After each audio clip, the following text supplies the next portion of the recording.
we were today looking at this Torah scroll. Talk about you just stumble into things.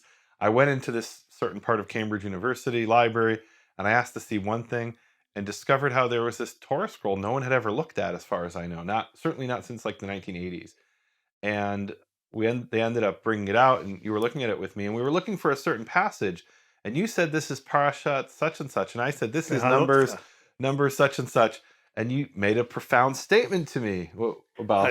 I said you think of things in terms of verses, and I think of things in terms of parashiot, in sections, Torah portions. So there must be some functional reason for that as a scribe. It's more to do with the laning in the synagogue that we mentioned in the past. You read the weekly portion, so you learn the weekly portion, and there are 7 aliyot, so 7 people get up to read the portion. So when you think of a certain pasuk, a certain verse, you think, oh, this is Parashat Balak. Well, it's like when I think this is, Numbers 32 or whatever. So you said, oh, it's the priestly blessing. I said, I said Nassau. That's my son Aryeh. His bar mitzvah portion. And you said Numbers 6. Right. I go, I have no idea. It's in Nassau. So interesting. It's at the end of my son's bar mitzvah portion. So that explains. So that's profound. So that explains. That's almost what we call. Not almost. That's what they call like the Zitzim Leben, right? The context within life.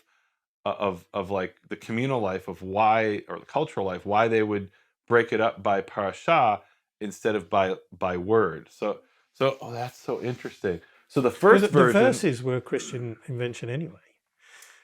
The verses numbering, you might say, not the verses themselves. Those were the verses were there because of the notation. Right. There is a soft pasuk.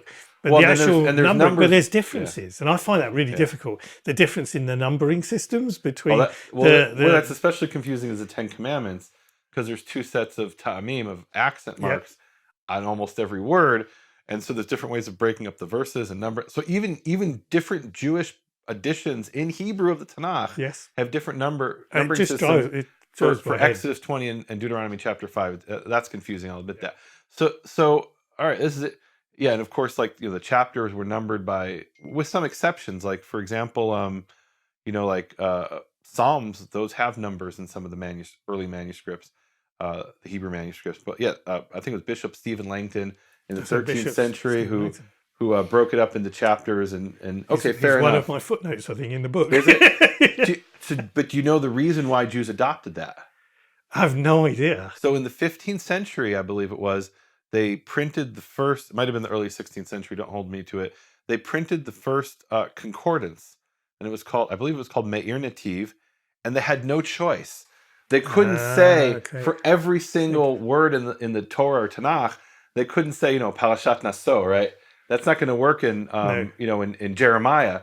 So they had to give the chapter number. I don't think they actually gave the verse number at that point, if I remember correctly, but they gave the chapter number, and after that, we were done. Jews couldn't help it.